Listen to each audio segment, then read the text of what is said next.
Deus, o tempo é precioso. Mateus capítulo 4, versículo de número 1, diz a palavra de Deus: então Jesus foi levado pelo Espírito ao deserto. Em outra tradução na qual eu quero me ater, diz assim: então Jesus foi levado, conduzido pelo Espírito ao deserto, para ser tentado pelo diabo. Depois de jejuar 40 dias e 40 noites, teve fome. O tentador aproximou-se dele e disse: se és filho de Deus, manda que estas pedras se transformem em pães. Jesus respondeu: está escrito, nem só de pão viverá o homem, mas de toda a palavra que procede da boca de Deus. Então o diabo se levantou e transportou Jesus até a cidade santa e o colocou na parte mais alta do templo. Ele disse: se és filho de Deus, joga-te daqui abaixo. Glória a Deus. Queridos, eu quero aqui, em pouco tempo, sem cansar a igreja, sem enfadar os irmãos, trazer uma palavra na qual Deus tem colocado no meu coração. Vendo aqui estes versículos, analisando o contexto deste texto, eu quero aqui deixar uma palavra na qual quero me calcar o seguinte tema: ladrão de percurso. Repita comigo: ladrão de percurso.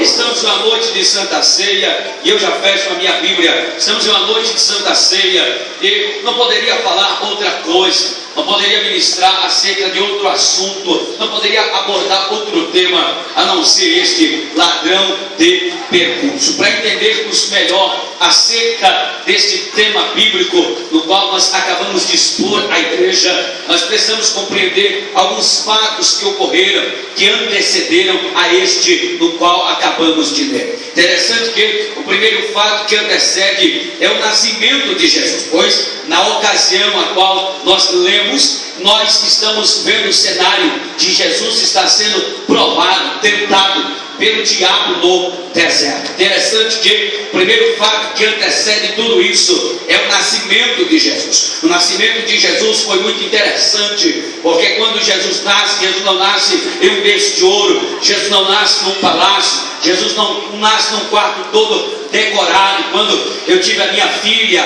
a Júlia, eu tive cuidado de pintar o quarto, uma cor lilás, eu tive cuidado de comprar a fronha da caminha dela, de comprar o edredomzinho, tudo decorado, uma moça, então tudo decorado. Mas quando Jesus nasceu não teve decoração, quando Jesus nasceu não teve nenhum adorno. Jesus nasceu em uma manjedoura, num lugar simples, aonde viviam os animais. Jesus nasceu em uma estrebaria. Mas o que difere, que diferencia, o que faz com que o nascimento de Jesus seja um nascimento diferente de qualquer outro nascimento, é os presentes, são as dádivas e a visita na qual os pais de Jesus receberam. A Bíblia diz que quando Jesus nasce, Jesus recebe a visita de 3 magos. 3 magos, e junto com esses 3 magos, eles trazem consigo 3 dádivas, 3 presentes para dar a Jesus. O primeiro presente que eles trouxeram para dar para Jesus foi o ouro. O ouro tipifica ministério de rei. Jesus nasceu para reinar. O segundo presente, a segunda dádiva que Jesus recebe, ele recebe incenso. Incenso tipifica ministério de sacerdote. Jesus seria o último sacerdote da ordem de Caifás. E o terceiro presente, a terceira dádiva que Jesus recebe quando nascer, Jesus recebe azeite. Jesus recebe azeite, tipificando o ministério de profeta. Jesus seria o profeta das nações. Interessante que quando Jesus nasce, esse momento é um momento áureo, esse momento é um momento especial. Está se cumprindo as profecias. É o momento êxtase, é o momento pontapé inicial, é o começo de uma nova história. É o divisor de águas na minha vida, é o divisor de águas na tua vida, é o divisor de águas na história da humanidade. Jesus nasceu, e a Bíblia diz que após o nascimento de Jesus, após esse momento tão extraordinário, nasce o Filho de Deus. É passados-se 12 anos. Em 12 anos na história, nós não vemos nenhum comentário, nós não vemos nenhum assunto abordado, nenhum assunto que expressa o período de que Jesus nasce até os seus 12 anos de idade. Durante 12 anos da vida de Jesus, a história não menciona, a história nomenclatura algum assunto concernente à vida de Jesus. Mas a Bíblia, juntamente com a história, subsídio, conteúdo histórico, cultura histórica, nós vamos concluir algumas coisas. Primeira coisa que nós concluímos: quando a criança chegava aos seus 12 anos de idade, o pai pegava essa criança e levava essa criança a uma cerimônia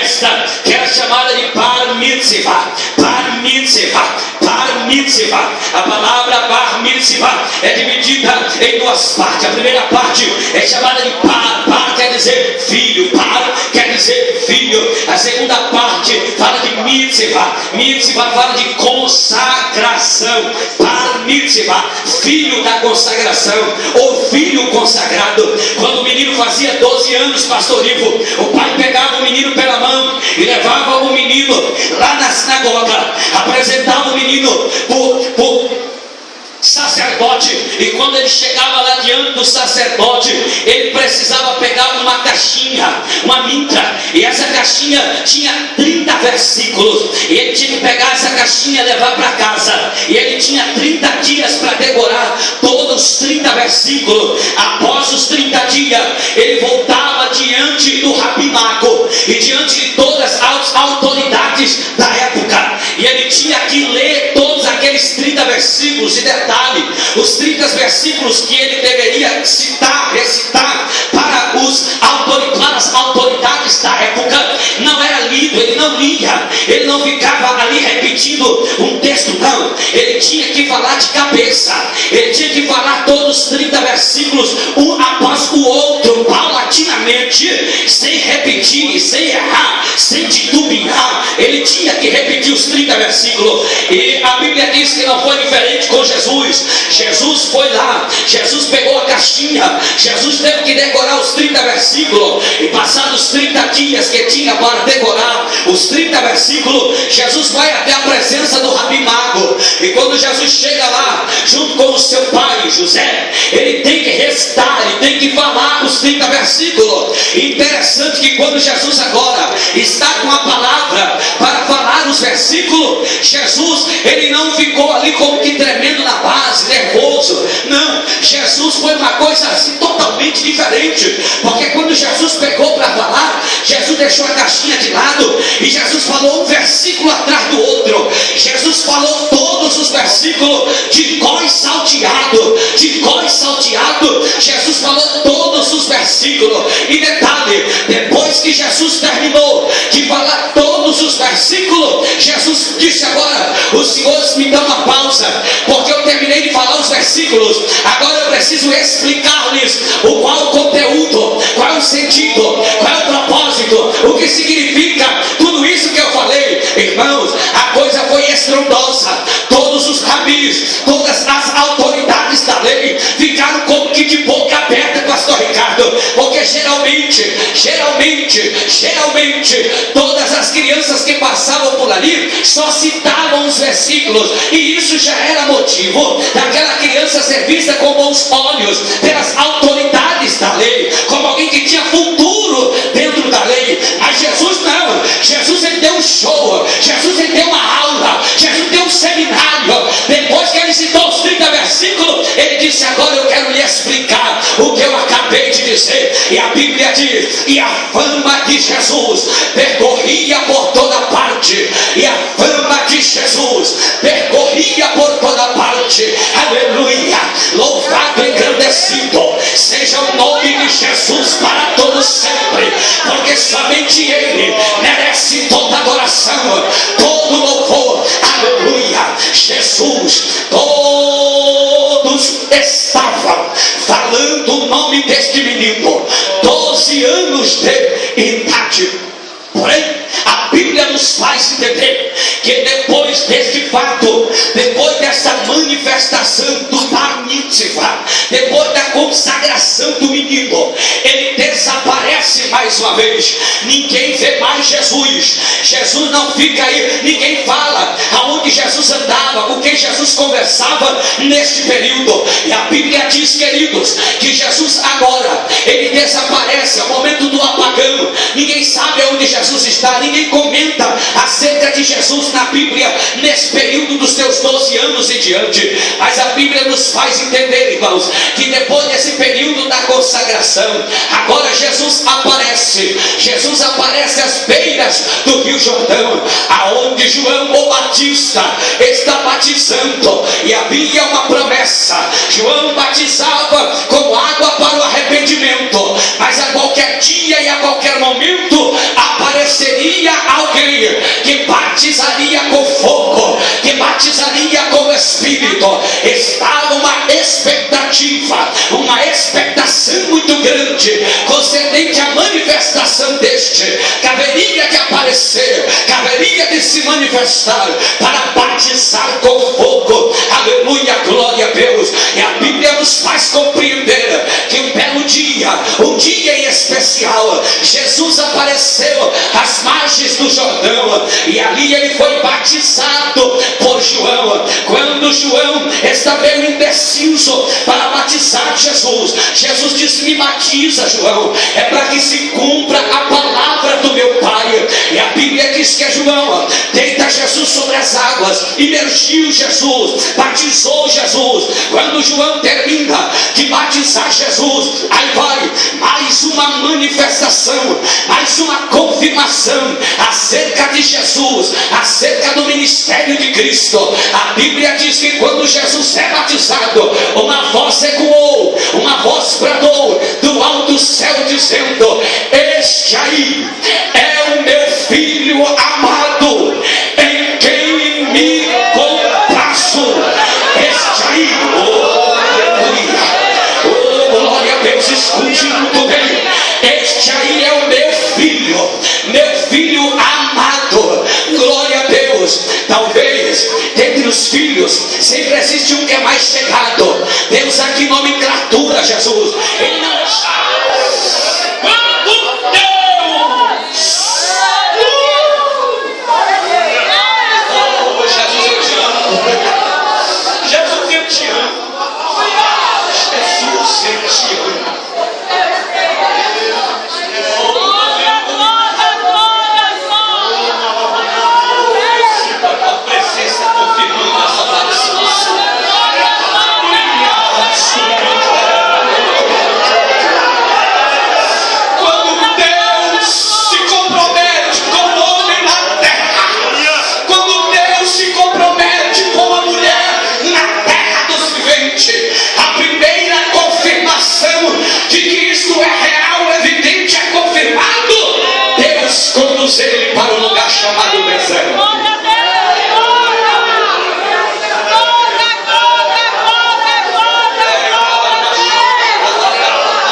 Quando eu disse é meu, eu amo, eu vou levantar, eu vou fazer. Aleluia.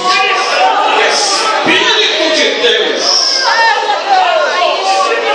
O Espírito de Deus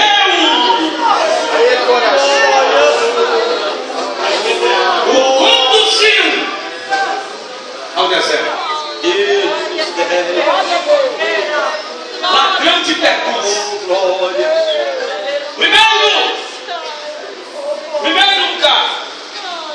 Em primeiro lugar, escute bem. O Espírito transporta ele. É um momento de confirmação, é um momento que Deus está dizendo: eu amo, é meu, confirmo. Deserto. Às vezes nós pensamos que no momento que Deus está confirmando, que Deus está, a gente pensa que é o momento de estourar, que é o momento de fazer acontecer. Muitas vezes eu digo: não, agora eu já disse que sou contigo, agora eu vou te levar para um lugar chamado deserto. Conduzir. A palavra conduzir quer dizer levar com cautela. A palavra conduzir quer dizer levar com cuidado. A palavra conduzir quer dizer levar com atenção máxima. O Espírito leva Jesus com cuidado extremo para o caminho, para um trajeto que parte do deserto. Quem não tem deserto, não tem nada.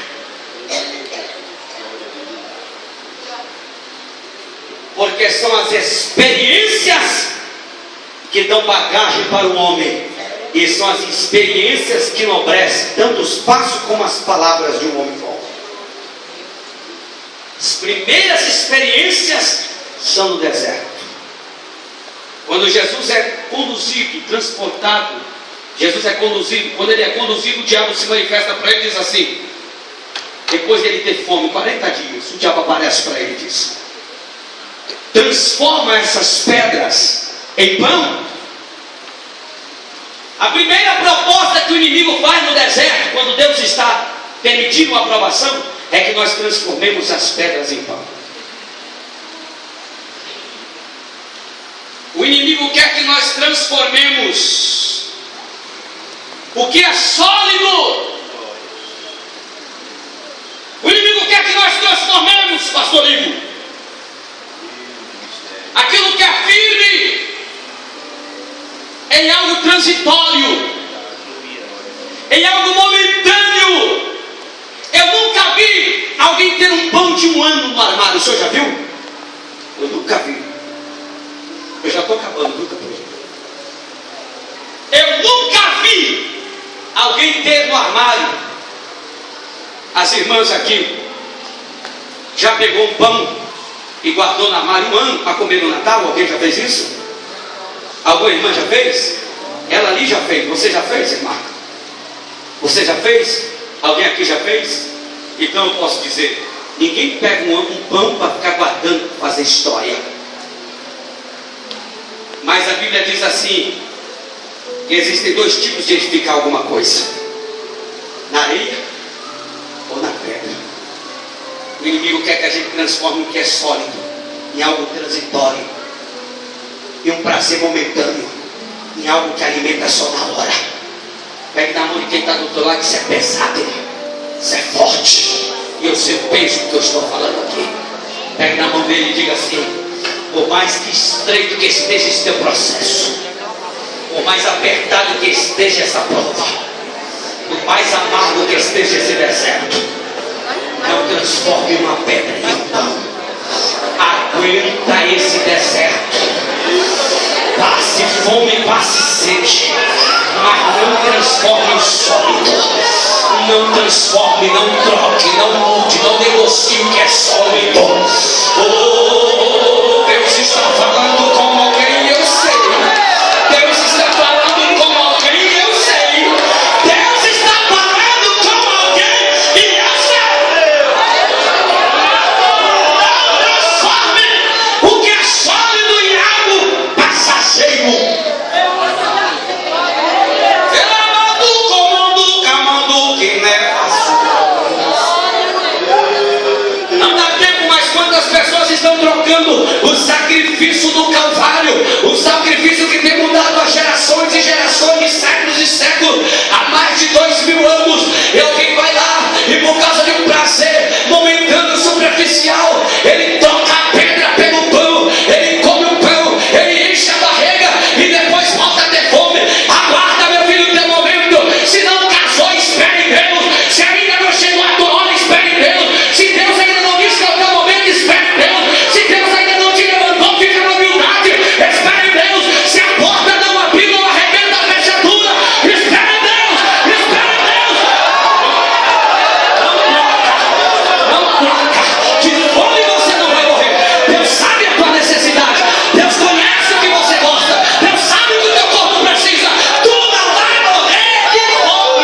Jesus. Entenda isso.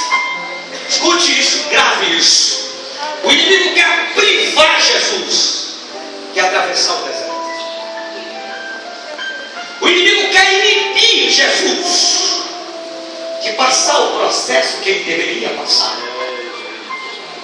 Às vezes tem muita gente no nosso meio, o que ele está sonhando é uma oportunidade de não ter que passar o processo. Muitos do nosso meio ficam dizendo: bem que eu queria que alguém chegasse e dissesse: vem cá.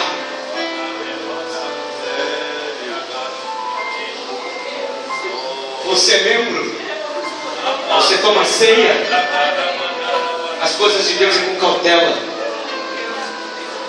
Não aceite nenhuma proposta que venha te privar de atravessar todo o caminho. Pastor, é doloroso, mas atravessa, anda. O que me enobrece, chefe, o que te enobrece é o tanto que tu anda, é o tanto que tu caminhou. Alguém olha para você e diz: rapaz, com tanta dificuldade, como é que você chegou até aqui? Com tanta dificuldade, como é que você chegou até aqui? Diz assim: eu nunca vendi meu filho. Tem filho cabeça dura, tem filho cabeça oca. Deus diz assim: este é o meu filho amado, em quem eu me alegro. Está na minha vontade, está no meu querer, está na minha direção, está no centro. Eu me alegro com ele, eu me agrado dele, obreiros. E a pomba sobrevoava, e a pomba pairava. Quem estava no meio da multidão, aguenta aí que eu estou correndo. Quem estava no meio da multidão, as margens do Jordão, ficaram admirados, dizendo: esse aí vai ser a bola da vez, esse aí vai ser o estrondo. Não tem para